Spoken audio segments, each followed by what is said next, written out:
Morning. Ah. Oh, well. Here we are, and here we are. I'm in King's Lynn,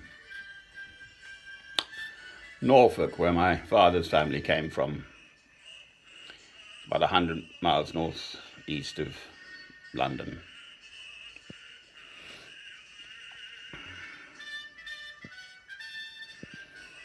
So, you're a scon. That's a scam and a con.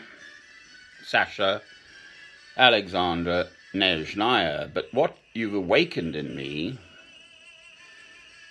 is just how deep my longing is to have someone in my life. So I make films now, that's what I do. I speak as a Christian. The world doesn't listen, but that's their problem. God's word through Christ. It's quite a lovely scene, really, actually. Well, peaceful. I'm by this little park. It's raining quite heavily through the night.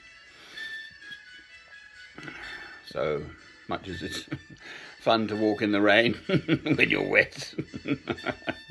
I shan't be going out for a bit. It is, actually. If you've been walking out in the hill in the Highlands in Scotland, I can see it so clearly. I came off this hill and the rain had come down and I was soaked through, but I was perspiring from inside, so I was warm. And the Laird came up in his Land Rover or whatever. Oh, no, it wasn't actually. It was a motor car. And, would you like a lift? No, thank you, because I'd only get his vehicle wet. And I was really enjoying myself. I was out in the hill, in the Highlands in Scotland, up behind a mountain called Ben Wyvis. This is going back years, when I was in my 20s, early 20s. It's getting wet. I'm in a nice, comfortable little hotel room. Handel's Messiah on the go. It's my morning routine. And there's this lovely little park next door with these beautiful big old trees. Last year I was in Peru, for heaven's sake, by Lake Titicaca, Puno. And it was just this hard, dry bush. The biggest tree was just literally head height, or whatever. No, there were some trees, but... So, life out there pretty hard, I think, for the peasants. 12,500 feet it was, so I've got acute heart failure, and so I never really got over the altitude sickness. I was there for 7 weeks in total in Peru, 5 weeks up at Lake Titicaca. Yatta, yatta, yatta. I think I talk now. And I'm shutting up. Too much of me talking. It's actually quite warm too. Well, this little break is courtesy of the money I would have spent on whoever Sasha Alexandra is. The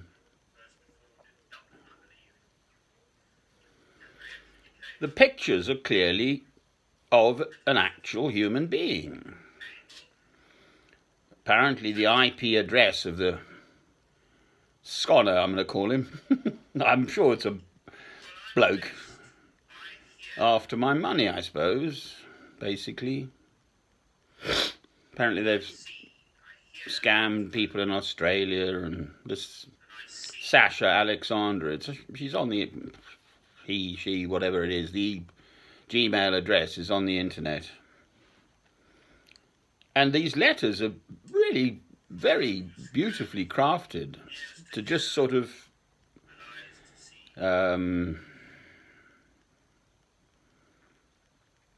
push the right buttons, I suppose, is the phrase, isn't it?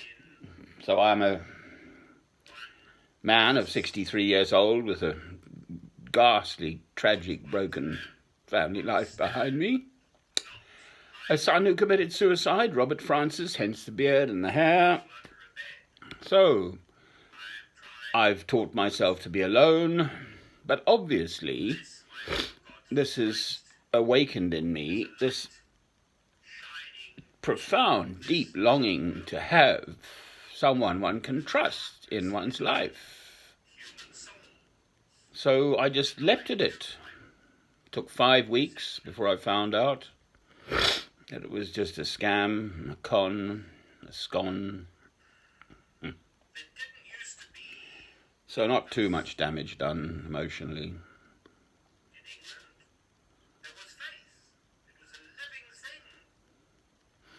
I love St. Francis of Assisi, and his dates 1182 to 1226.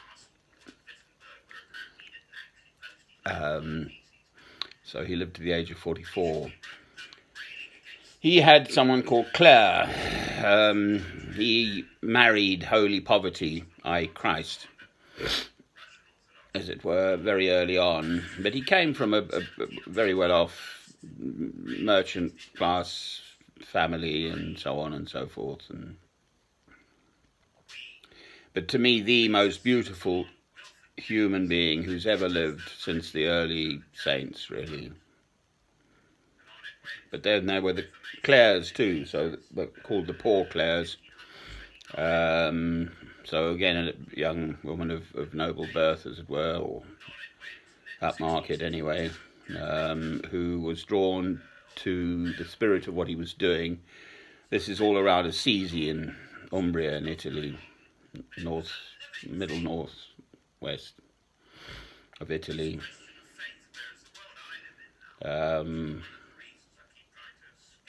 She then lived on, but after Francis died really rather young, but so close to God. He had a direct vision of Christ in his 20s, so close to God.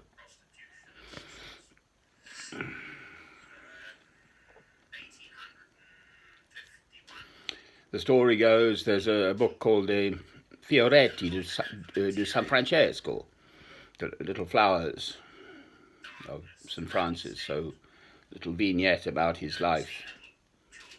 And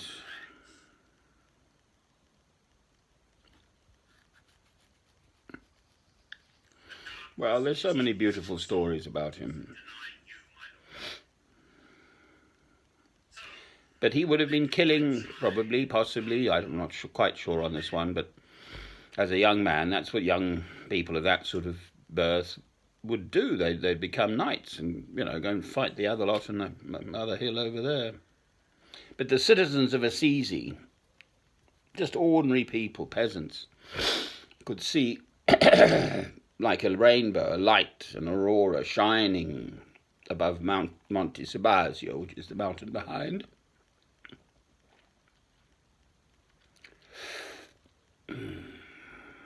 When they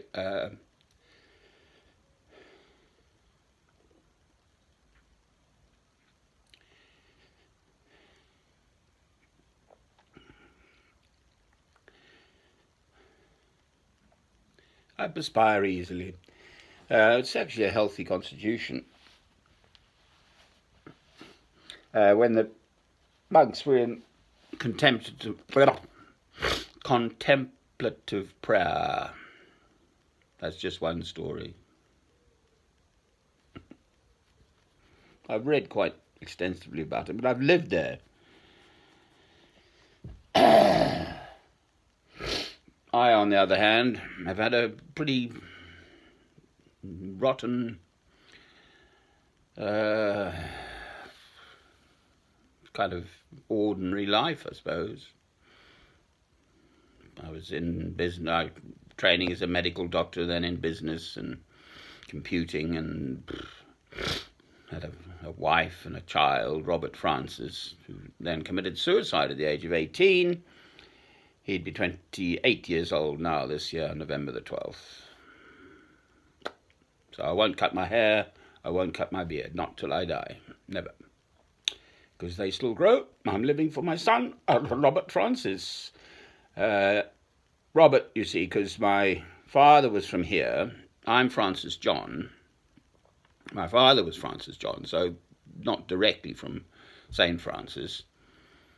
And what you do is you name your first male child after the grandfather of the father. So that's my grandfather, who was Robert Bush. So a master baker and a lay preacher. I know where they lived. I mean, I went and saw the house, number 47 Everard Street, here in King's Lynn. And apparently, I assume not that often, but he'd walk 20 miles on a Sunday to give a sermon, and then 20 miles back, obviously. So that's a long old day. I don't know why I didn't have a horse, really. Anyway, that's the story I know about my grandfather. So the name we chose for my son was that name, Robert. Robberty, bobbity, hibbity, choppity. I last shared a bath with my former wife in my own house in Newport Pagnell on whenever it was, Saturday the 25th or something, 1994, I think, possibly 3.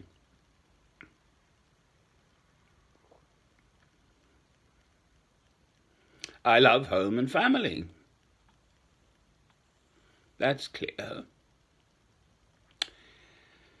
So God has given me a particular cross to bear.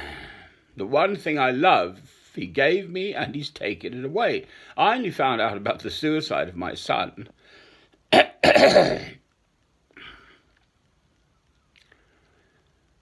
on Thursday the 3rd of January 2013, and he'd done it on Tuesday the 23rd of August 2011. So I knew he'd be over 18 by then, and I went looking for him. And the neighbours said I went to the village of his mother, family and so on. Islip village in Oxfordshire, by Oxford. Oh, they said, we went to his funeral 2 years ago. No one told me. No one told me. Boy.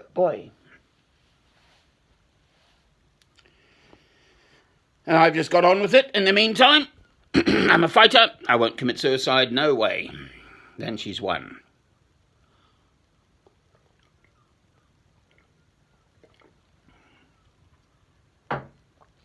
Because she's both the boy and me. She was fucked by her father, basically. That's the problem. His name was Bruin. Eric Bruin, Mr. Eric Bruin. Sort of sergeant, I think. He used to teach the SAS to kill people. That was his work in the Royal Air Force.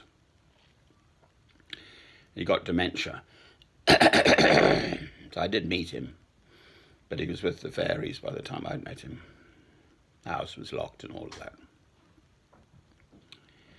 So I'm afraid that is the long and the short of my mother was a maternity sister, for heaven's sake. My brother's in Harley Street. I was training at Bristol to be a doctor. And my poor old mum, who was a maternity sister, both of her beautiful children, my older brother, speaking advisedly, but anyway, both of her beloved children, both married, and we both had, my brother had a girl, Natalie, whom we last saw when she was 5, and that was that. So poor old mum, who was a maternity sister, I fought in the courts for 5-6 years in England. No justice. That's why I've been off. I've been off all around the world ever since, basically.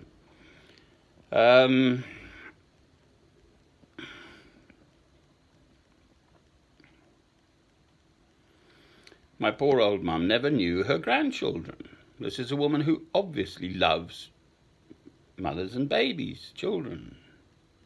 She never said a word, never, not once to me about it. It took years afterwards. I was in the courts, and family is very important, and certainly is to me, and to most people, you know, children and stuff.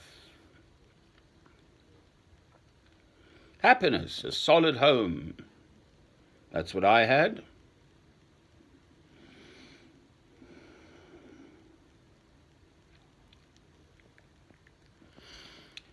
So, I've packed up here to King's Lynn. There's been this complete nonsense, really. I don't know how they found my email address, possibly through my films, I think. But here's a sucker. I've told them to, in no uncertain terms. But this is what I want. To share my life with a beautiful young woman. And if that is God's will, then it will happen. There's the letter of James that says this. You look intently straight into the mirror, okay? Not doubting. You mustn't doubt. That's a double-minded man. You just look straight into the mirror. Straight at yourself. Straight. And trust. This is a quote from Proverbs. Trust in the Lord with all your heart and lean not upon your own understanding. In all your ways acknowledge him, and he will make your paths straight. And then this one I love. This was in my mother's prayer book. It's just one verse in the whole of the Bible, in Psalm 139, verse 16, and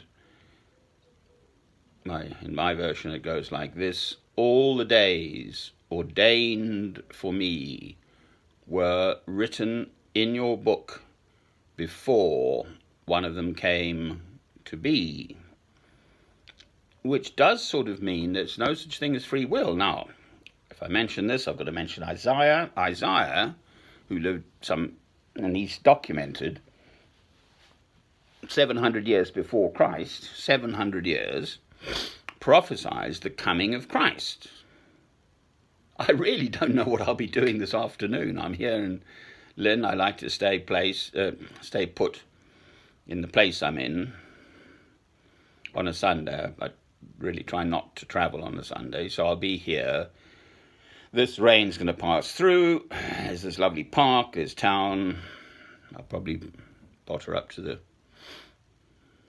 main, it's called the King's Head, the big hotel, the big main hotel on the big market square, which I believe is one of the largest in Britain. So they would have had old carts and, you know, horse fairs and all on that market square in the past. It's a place of pilgrimage up here too. There's somewhere called Walsingham, and in the park just north of me here there's a quite fortified looking, it's called the Red Chapel or something, but built in 1483 to 5 or something, so quite old history here. King's Lynn, because of Magna Carta, so 1215, Lynn, Lynn, was granted its charter after Magna Carta, at Runnymede. Is that Runnymede? Is that right? Well, all the great and the good got together and signed stuff and, you know, pledged their allegiance to King John or someone. I'm a bit hazy on my history.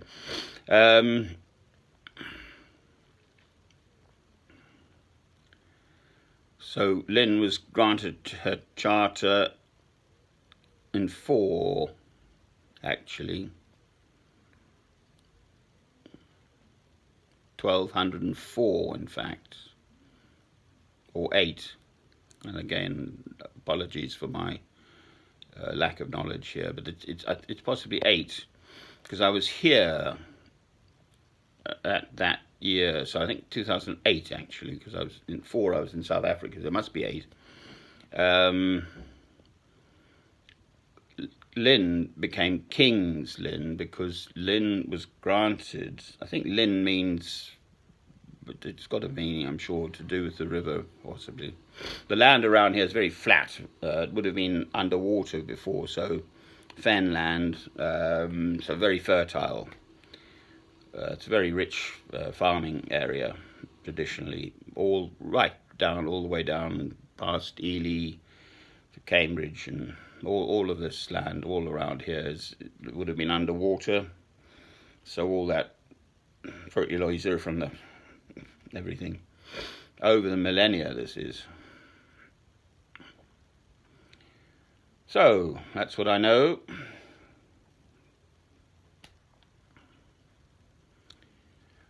God is the boss. Our duty in this world is to,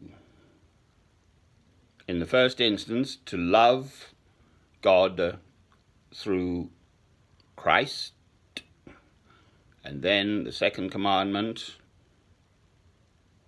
to love one's neighbor as oneself. Amen.